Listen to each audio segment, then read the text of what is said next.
Hello guys, and welcome back to my YouTube channel. Thank you so much for interacting with my previous content and also for connecting with me on TikTok and interacting with my content. I truly appreciate it.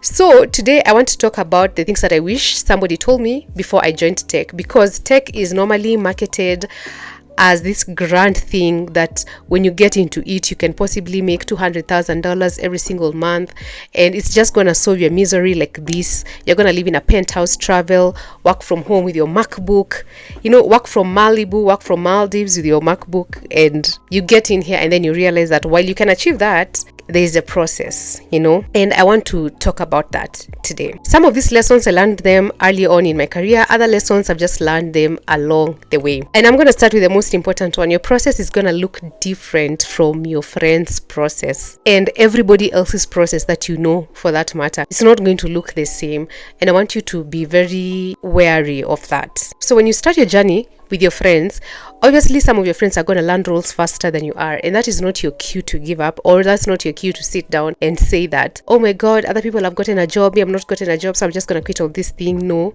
trust your own process, not the process that you think you should be trusting.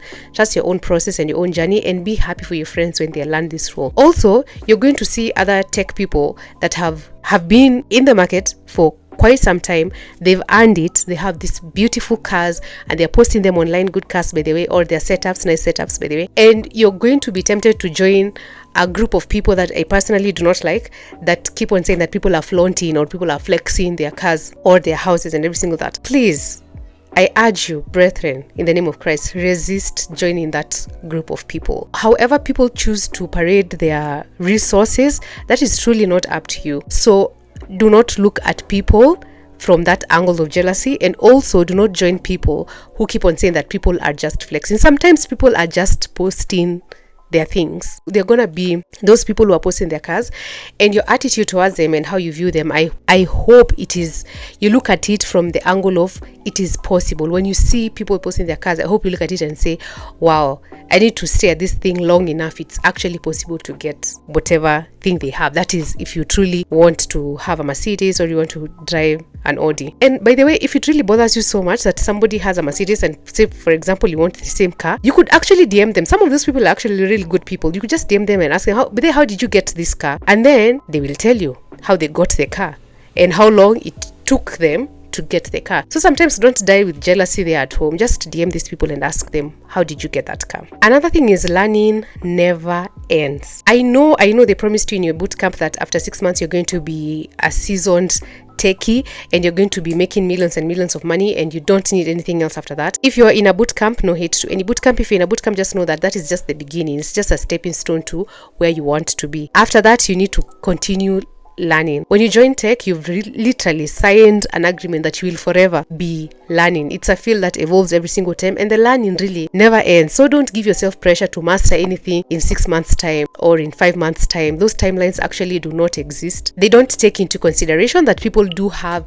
different capacities into how they are supposed to understand something. So sometimes even if a bootcamp promises you that after 6 months you're gonna do really well, and then after 6 months you find that you're still struggling with some concept, that is still okay. It's still part of your journey, and you can go back and read over and over again. Just because a bootcamp said it's going to take 6 months, it doesn't mean that it's going to take 6 months for you. Sometimes it takes longer to get the concepts, and it's also okay. You are going to pivot a lot. I hope that you give yourself the grace to pivot. Sometimes they think, not all the time, sometimes the thing that you start with at the beginning is not the thing that you want to do in the long run. Sometimes you might start and say, yeah, I want to be a marketing analytics, but as you go on and as you advance, you realize that, oh, I want to be in UI UX. Whatever it is, give yourself grace to pivot. Unless you're pivoting because you're feeling like, that's your personality, you just like running away from things. If you're not running away and you genuinely want to try a different field, please feel free to pivot. Nobody is policing you with anything. So pivot as many times as you can and like allow yourself to pivot if you're not running. There is going to be a lot of advice. If there's one field that has a lot of unsolicited advice, I am telling you it's tech. As someone who transitioned from a different career to tech, I can tell you tech has a lot of unsolicited advice. For a field that has a lot of introverts, you guys really do have a lot of unsolicited advice. And I'm going to tell you this thing, you're going to learn to shut down the noise. You're going to learn to shut down the noise and focus on what matters. Don't take advice from people who are not going the same direction as you are. If you're heading to Mombasa, listen to people who stay in Mombasa and people who are going to Mombasa. If you're heading to Kitui, listen to people who are staying in Kitui and are heading to Kitui. If you're going to Mombasa, you have no business listening to people who are staying in Kitui. Those that get it, get it. And also know that there's a lot of laugh. There's a lot of advice. A lot of it is even unrealistic. A lot of it does not really work. So find people in your field that have a sound mind and they give sound advice and realistic advice, not something that is just exciting you. There's truly a lot of advice, and in your tech journey, you're just going to learn to pick what works for your journey. And sometimes when someone advises you and it doesn't work, it doesn't mean that the advice that they're giving is wrong. It just means that it's not applicable to your own journey. So also, your comprehension skills need to be very high. You need to separate bad advice from good advice, and good advice that is not working for your own journey. You need to be very careful of that. Imposter syndrome, that one is never leaving you. I know there are so many tips and tricks on how to get over imposter syndrome, and instead of wasting your time trying to get over imposter syndrome, just focus on getting good, because imposter syndrome is always going to be there. Time and time again, you're going to feel like a fraud. Even if it's not every single day, you're still going to feel like a fraud at one point in your tech journey. And when you're starting, probably some people don't even suffer from imposter syndrome, by the way, others do. It's going to be the thing that you think about every single day in your tech journey until one day you wake up and it's like the third thing you think about.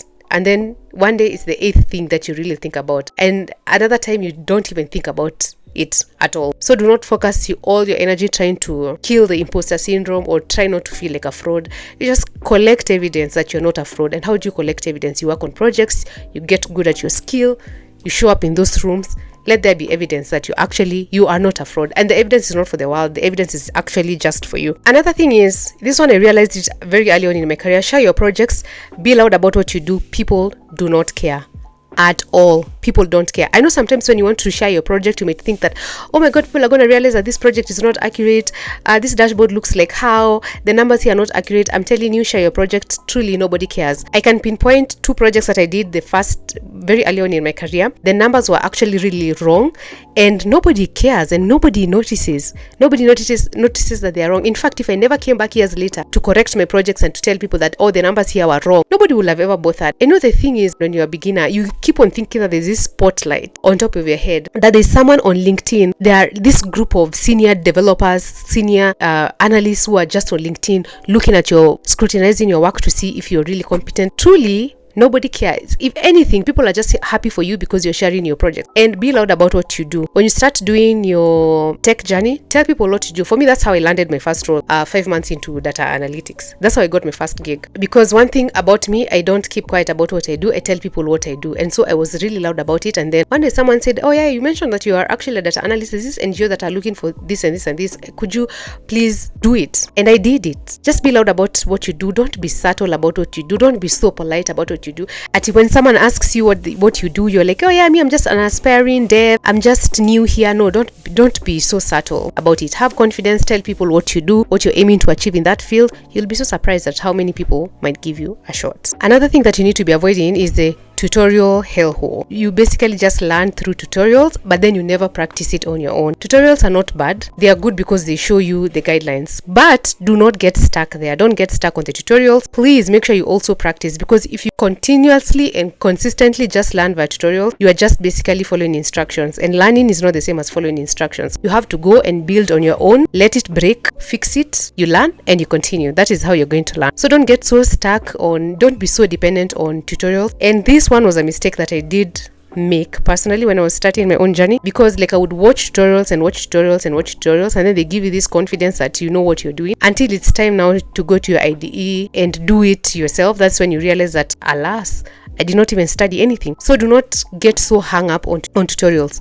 Learn on your own as well. As you also practice the hard skills, just know that people's skills are as important as the technical skills. Rather, soft skills are also important. When you're practicing your hard skills, also practice the soft skills, like how to work in a team, how to talk to people, how to negotiate with people, because sometimes you're going to be negotiating a lot. Not every time, but sometimes. Sometimes you're in a group setting and you want to pick one way that works really well, and you need to stand up for yourself, and you also need to be able to listen to other people. You just need to be able to work as a team. You need to be able to, especially If you're in data, you need to know how to present, if that's your job description. Sometimes it's going to be a job description, other time it's not really your job description, so that's also really good. So you really need to be good at people skills. So when you're practicing these other skills, also do not forget the soft skills, because hard skills are what gets you hired in a role. Soft skills are also part and parcel of what is going to make you retained at a job. Also, hard skills, it's not that I don't want you to come for me and say, oh yeah, you know me, I've been retained because of my hard skill and whatever. Please, nobody wants to work with a difficult person as skilled as you are. So as you practice this one, please also practice the other skills. You will feel like you want to give up a lot of times. This one is going to happen to you so many times, and I'm going just to reiterate what I said before. Allow yourself to feel challenged without giving up. It is difficult because it's your first time. If it was your 500th time, it wouldn't be as difficult as it is right now. So give yourself grace. Allow yourself to feel challenged without quitting. I hope you stick around long enough to see what you become if you do not give up. So you're going to feel like that a lot, and that comes from sometimes when you're trying out things and then they're not working and you feel like they're really difficult and you question yourself, your existence and every single thing, especially if you're moving from a non-tech background to like tech, because you also always have a fallback plan. You can always go back to your digital marketing, you can always go back to your comms, you can go back to your journalism. You're going to feel like, yeah, what's the point of all this? Like, I just need to go back. But don't. Avoid that voice. So don't fall back, just keep going. That is if it's what you want. If it's not what you want, then it's okay, you can always pivot. This is planet Earth. You could literally be whatever it is that you want. My final thing that I learned is, and I hope you learn it too, is that I hope you stick around long enough to see what you become if you do not give up. Because at the end of the day, when they're calling out the list of the people that did not believe in you, your name should not be one of them. Believe in yourself and believe in your craft. It doesn't matter what people are telling you that tech is not for everyone. A lot of things are not for everyone. Even ice cream is not for everyone. What are you talking about? A lot of things are not for everyone. And those people, how did they know that tech was not for everyone? They found out for themselves. I hope you are that kind of person that always finds out for yourself. Even when someone tells you that, tech is not paying these days, tech is really hard, you all should quit, be the person who say, let me see for myself, because always see for yourself. Even after I've given you all these lessons that I feel like I should have been told, I can confidently say, go and see it for yourself. Your experience is going to be very different from my experience, and that is okay. I hope you stick around long enough to see what you become if you do not give up. Okay, so what are some of the other lessons and the things that you wish you were told before you joined in tech? Those ones were mine. And thank you so much for watching this video up to this point. I will see you in my next one. Goodbye.